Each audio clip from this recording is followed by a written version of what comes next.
I'm Luke Skinner.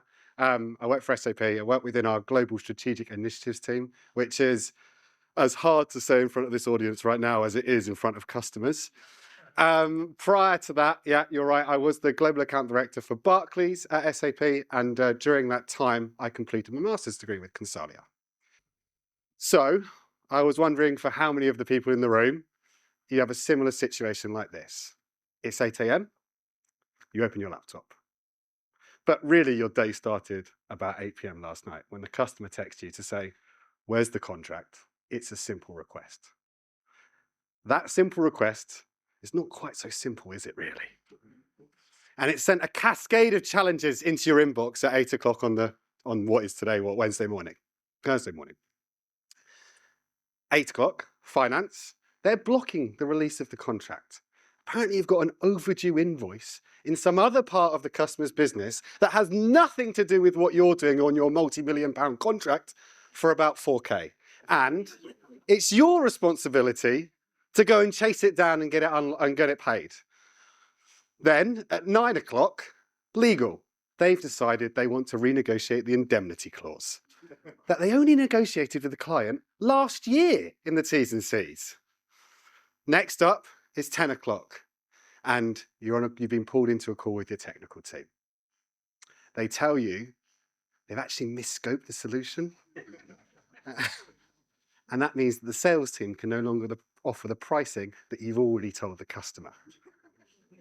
And by noon, your boss is calling you to say, have you completed the executive briefing deck for the CEO? It's got to be concise, but exhaustive, covering all scenarios of conversation, no mean feat. That is the life of a global account manager. Part strategist, part firefighter, part diplomat, and of course, a highly paid admin. The global account manager, though, is a lot more than that.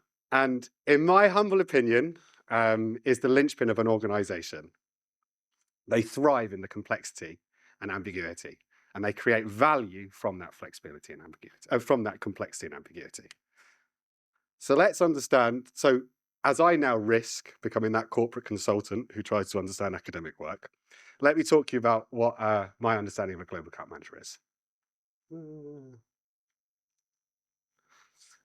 When I was doing my master's, I came across two academics, Wilson and Millman, who described the global account manager as the political entrepreneur, which I thought was pretty neat. Global account management is a boundary-spanning role. And what does that mean? Well, it crosses organizational boundaries. The global account manager sits at the front of its organization, the internal, and has to interact with the external, the customer's organization. But not only that, it also spans a length and breadth of things that it must do in order to succeed. That would be obviously interacting in my previous story with finance, legal, commercial, contracting, as well as on the customer side, it needs to find out who are the people that I need to speak to within that organization to get things sorted. So that's the boundary spanning element of the role. It's a boundary spanning role. They're the human link between your internal organization and the external organization. And in order to succeed in that role, this boundary spanning role, Wilson and Millman said that you need both political skills and entrepreneurial skills. Political skills are, well, political skills is the ability to influence someone without direct authority over them. And for all of us who have been key account managers or global account managers, we don't have direct reports. We're relying on our persuasion and the way that we're going to take people and the vision that we set out to get people inspired to do what we want them to do. And clearly, on the customer side of the house, it's all about using our influence and persuasion to get people to buy something and to carry on the relationship and generate goodwill and revenue over a consistent period of time. So in terms of political skills, to bring it a little bit more to life, when I was the global account director at Barclays, we were doing a deal with Barclaycard, and we were right just before closing, and the sponsor on the account was SAP's CFO. So I brought him into the account, and obviously the CFO also had a relationship with the investment banking side of Barclays. So we'd organised for the culmination of this meeting where I needed to get a contract signed, So I had a meeting with the president of Barclaycard to invite our CFO along to help support us in this process. And of course, because our CFO was coming along, they also invited their global head of investment banking. Before the meeting even started, the CFO sat across the table and looked into the eyes of the global head of investment banking and said, by the way, that deal you're out for, yeah, we'll give it to you. So what we're going to talk about today, Luke's got a presentation to present. And by the time we got to the end of the presentation that I delivered and we told them what they were buying into and what the project was going to look like, the president of Barclaycard walked up to me and said, I really like the way that you work. That was phenomenal. I think you need to tell us how to do it in our own organization, bringing together those people. So that's the political skills. But they also said that you need entrepreneurial skills. And that's about creating value when things are ambiguous, including finding opportunities and spotting opportunities that others may not have seen. So, and he is in this room as well. He told me a little bit, as a global account manager in this room, and he told me a little story about when he was working in print. And he was working with his customer, and it sounds like a really simple solution, but when he told me, they actually looked at how they could make it more efficient by looking at the spare capacity in the cartridge that had not been used before. So the cartridge was actually capable of holding more ink than that was actually being done in the standard way. And he worked with his customers to come up with that entrepreneurial idea. So both entrepreneurial and political skills. So it's a boundary spanning role, being a global account manager, but you need both political and entrepreneurial skills to succeed. So that's the academic work. But what I then went into as part of my master's was to try and understand what are the characteristics and the traits that you require in order to be successful and use these skills. I interviewed, I did as part of my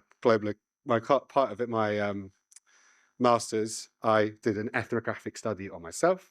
I also interviewed global account managers at the time. I looked at speaking with people who worked with global account managers, and I also spoke to managers of global account managers. And I came up with these things called foundational characteristics. So the first foundational characteristic that I saw, and obviously it takes inspiration from Phil Squire's mindsets. So you'll see the link in there. But the first foundational characteristic I saw was integrity. And that is about doing what you say you're going to do, no matter whether it's uncomfortable, awkward, or difficult to do so. And I think it's a core skill of anybody in that space. Then there's empathy. So on the other hand, that's about understanding the needs and pressures of those around you. And we all know that if people feel understood if someone feels understood by someone else, then it creates a better relationship. Together, they are the building blocks for trust. And in global account management and key account management, trust is absolutely key. It's the thing that ensures that you can carry on and pursue things despite the fact it gets very difficult and it stops things from falling apart. So I'm working with a key account manager right now in the Netherlands, and she shows the epitome of trust. We'd already done an initial set of a proposal to this customer. We'd now worked with them on a refined proposal, and we'd presented everything to the customer, and we were about to enter into the negotiation and contracting stage. But like my story that I've just told you, we found out that the technical team had vastly understated the infrastructure, and the cost of the solution was going to be double the price. She got straight on the phone that evening to Shanghai, where her champion was based, the head of enterprise architecture. And by taking one on the chin and being really upfront with the customer about the issues, he gave her the space to come back and pivot the proposal and turn it into something else. I was really surprised to see, and I knew that she had engendered a culture of trust between her two accounts because it was never spoken about again with the customer. They had completely cast aside the fact that we had made a massive mistake in this contract negotiations and allowed us to go in with another proposal. So we're working through that other proposal now, and we hopefully should come to a conclusion before the end of the year. Then, of course, there's customer centricity, and I know that most of the people in here will have talked about customer centricity in your courses on Consalia. Customer centricity, as you are all aware, means aligning your actions, be it proposals, presentations, references, within your customer's goals. It also means balancing your own organizational goals as well as your own goals as well. And it's a fine line that we need to work out how we could be customer centric.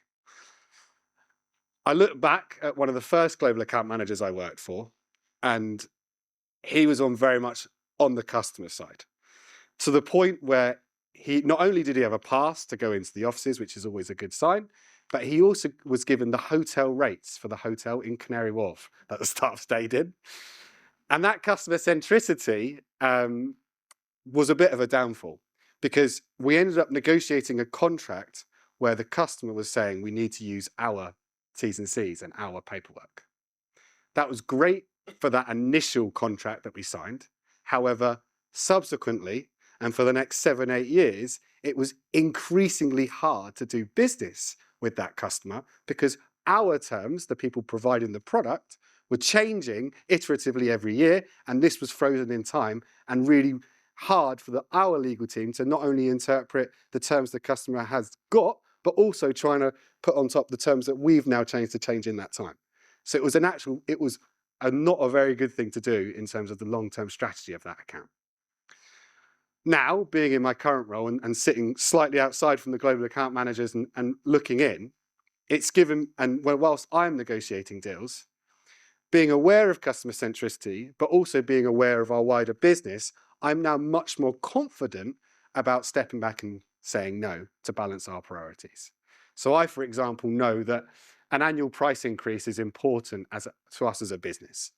And I'm confident enough to be transparent with that customer to say why that is, why it's important for our business to be able to do that, even though we know that the customer doesn't want it and like to hear it during the negotiations. And it doesn't impede the salesperson ultimately on their compensation if you were to concede it. That being said, it's important to us as a business, and we can now look at the whole business. So that's that balancing act between being on the customer side as well as taking into consideration your own organization. Whilst I was doing these were the foundational characteristics, and I think they're really core to any salesperson, whether they are a key account manager, global account manager, anyone. You need to have these in order to progress at all. But during my research, what I found was some leading characteristics. And these were the characteristics that sort of set apart the exceptional global account managers from the standard global account managers. And let's have a look at those. First one I came across was the ambitious visionary. So these are the people that inspire both their teams, their management, and their customers to make big, bold vision statements about where they're going to take their account. And it's really important for the team, because you want, as the key account manager, the global account manager, to have the best people working with you to support you in your strategy. So you can get them excited about where you're going to take the account, because they want to work with you on that team. In terms of your customer, you also want to get them excited about what you're doing and where you're taking them as a customer and what's involved with them. And then finally, and most importantly, you want to be an ambitious visionary for your management team. And that's not only to get the approval and the buy-in to what you're doing, but also to give you the runway to be able to execute against that strategy, which for a global account manager is typically on a 3 to 5 year horizon.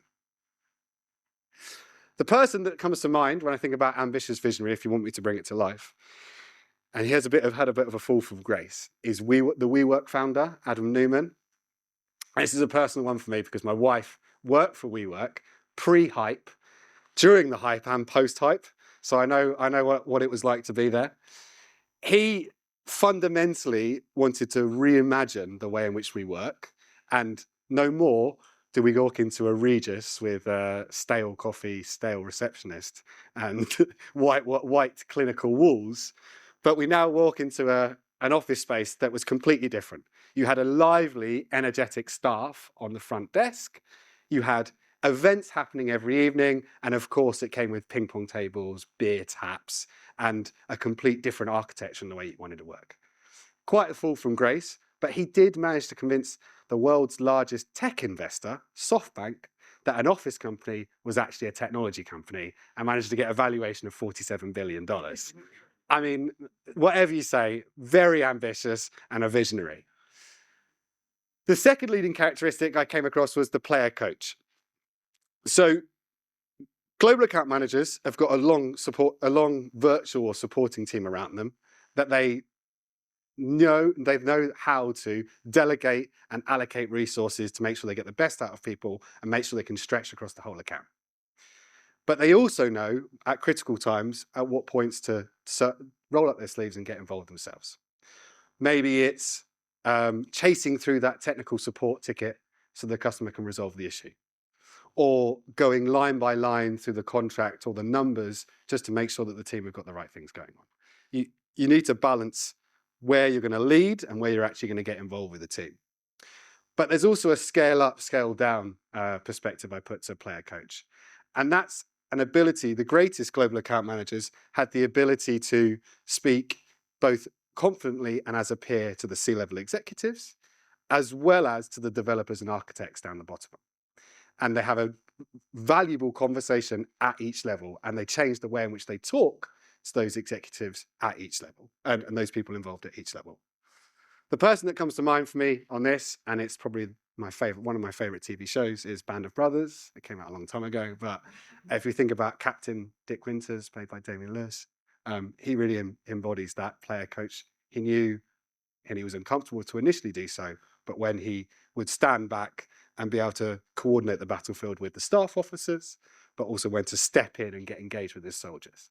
I remember when, in one of the last episodes, when they were doing demobilizing the soldiers, and the soldiers one by one were leaving Germany to go back to the US. One of the soldiers salutes and says goodbye to him. And he says, "No, you're a soldier now. My name's Dick." And that was it. And so it was like he really understood his team and knew how to work with them. The final leading characteristic I came across in my research was the kingmaker. And the very best global account managers really know where to pull the strings, which people to get involved at the right time to make the right choice, to do the right thing, to progress your deal and opportunity forward. And this global account manager I was particularly talking to, she is probably one of the best within regards to the kingmaker. She is the public face to her customer, but she isn't the public face of her organization. The CEO is. They're the celebrity. They're the president. She would meticulously choose who was in her team when she was going through the process of doing the VAT at the beginning of the team and doing the account planning. And so many people were booted off of her team as she decided they weren't good enough and didn't live up to her standards. But that also included executives. So when she got that call from the MD saying, "Oh, by the way, the CTO of the organization is coming over to London next Friday. Can we organize a customer meeting?" She would turn around and go, "No. But you're a key account. He wants to see your accounts." "Why? I'm not having a cup of tea and biscuits meeting. It's not worthwhile." She would push back on that. So she is a leading authority, but also acknowledges the fact that she's the one working in the background to facilitate and pull the right strings to get to move in the right direction. So those are the leading characteristics, and I talked you through some of the foundational characteristics. The benefit of doing the masters is that I think for all those of you who've been on it, it's given you the time to reflect and look back on your own practice to see how you can improve. And I don't think that many people do that. They're always do. So a little bit of a look backing for today. So what could you do? What could you take away from today with regards to those leading in and foundational characteristics? So build trust. I try and always take stock about whether I've had a customer meeting or I'm about to have a customer meeting. What can I do to make sure I'm building trust? Just this week, I've been in a situation where it was in a big customer call, and one of the people on the customer side was asked by her team whether she understood and she was comfortable with the numbers on a contract. I could tell just from looking over across the camera that she wasn't. So I made sure to follow up just for a one-to-one, just to ask, can we just do a quick walkthrough, make sure that I understand that you get it and you understand that I get it.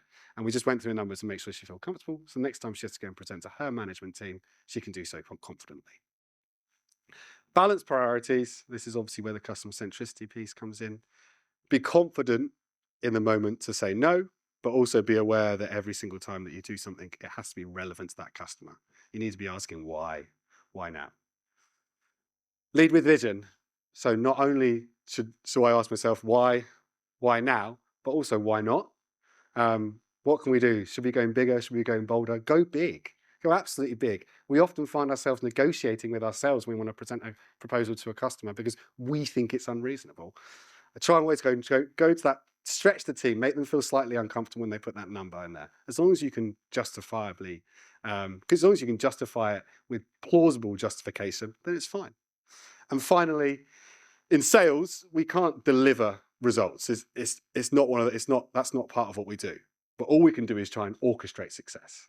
If we know that we're going to do the right things at the right time with the right people, we'll put all the things in place to make sure we can ultimately try and deliver that success. So orchestrate success. So if I leave you with one thing for today, great global account managers thrive in the complexity thrust upon us. We build trust and we turn vision into action. Thank you very much. Any questions? Luke, thank you. I'm Pauline Yao from Hewlett-Packard Enterprise. I loved what you were saying. I was like nodding along furiously. Until A question, a question I'd really love to ask you is, what is it that you need from your sales leader? Management up or your sales leaders that are selling into the account? No, so who you report into. What do I need from What them? is it that you need? Yeah, as a really great global account manager. What is it that I need as a really great global account manager? Before I get to the answer to that question, one thing that you are as a global account manager is the expert in your customer. So whenever someone asks, that should be what you're an expert in. You might not be an expert in anything else, but you are the expert in that. So when your management team ask you what you need and how they can help, it's all about knowing how can you use their seniority to influence someone senior on their side. It's always to do with that and at the right time. But also, as I mentioned, with that ambitious visionary, you always need more runway. And so I think I tried and I did a lot as a global account manager to bring the management team on the journey with me so they could see what they're doing, because you're constantly under pressure to deliver results, which you need time to deliver. So when I spoke to my management team, it was under the surface, the tone of the conversation would be, I need the runway. You don't ever ask for that up front, but you do it by getting the buy-in on the thing. And externally, whenever I needed their help to go in, it's like, I'll bring you in at the right time to meet the right person when I need you to do a role. And that role is either a higher escalation, or generally speaking in the corporate and my organization, it's just getting that commitment that they're going to be there and available when they're delivering the project and there's someone to call upon. So both from a pre and post sales perspective. My name's Mike. I work for Siemens. I'm not in account management. I'm actually one down, so I'm like sales support. So I'm a sales specialist for the products that the account managers are trying to sell as that vision. What do you need as a high-performing global account manager, from that sales support to turn that vision into action? What makes that exemplary team behind you? I've got a good example for that. So I was working on a deal last year where it was a global deal and involved 2 product sales bags.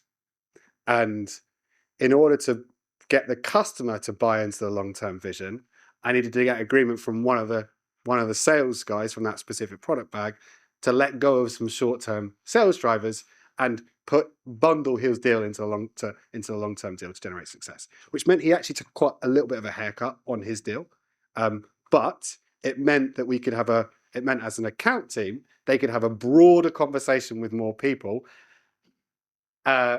expand and influence upwards the conversation and get more execs involved, because they could see we were doing more things with the account, not just in one specific area. So there's a from a global account perspective, you need them. Well, we're obliged to try and convince you to buy into the long-term strategy. But from a sales support perspective, we also need you to drive your own opportunities as well. So you often and you do often see the product sales specialist might hang on the coattails of the global account manager and their relationship. I'm not suggesting anyone in this room might do that, but you'd often see that as well. But that's they've got to be a salesperson in their own right, and they've got to develop their own relationships in the account as well. As hard as that always is to break into an account, they have to do that. And I always made it like a mandatory thing. Who was the additional person that you spoke to this week in the account? I don't know them. Fantastic. If I did know them, well, I know that person. Who else are you speaking to? Hi, Luke. I'm ex-SAP, so I've been through some of that pain and enjoyment that you've been through. Dave Robson, sorry, AG Caps. You said you're with GSI. I'm very familiar with what GSI is. Perhaps some people aren't. I don't know. But how would you consider your role in GSI as being something that other companies could replicate in terms of the way that works, in terms of the sales initiatives with those strategic customers? So GSI is it's a really ambiguous term, and it can mean a different thing to lots of different people. And the people that sit within GSI do a plethora of different roles. One of the things that I do within my role as GSI is coaching the sales team and the global account management team. So it just gives them a person to speak to and present to, who aren't their sales management, who might be critical in like a deal forecasting or a deal update perspective about the opportunity they're about to go and present to. So that's part of the job, is to do the coaching. But also the other part of the job is obviously getting involved and filling a gap within that sales cycle, be that negotiating a deal, structuring the deal, setting out the deal strategy following the process, and being a bit more objective in those negotiations, because this isn't the most important deal that I'm working on. I'm working on a bunch of deals, and so I can take a much more objective approach and potentially get a better deal for our organization, or taking into consideration the customers. When I was a global account manager, my deal was the most important thing in the whole wide world, and nothing was going to get my way for stopping it. So I can step back and take that a bit more objective view of it. Can we give Luke a round of applause? Thank you so much. Thank you very much, Luke. Thank you.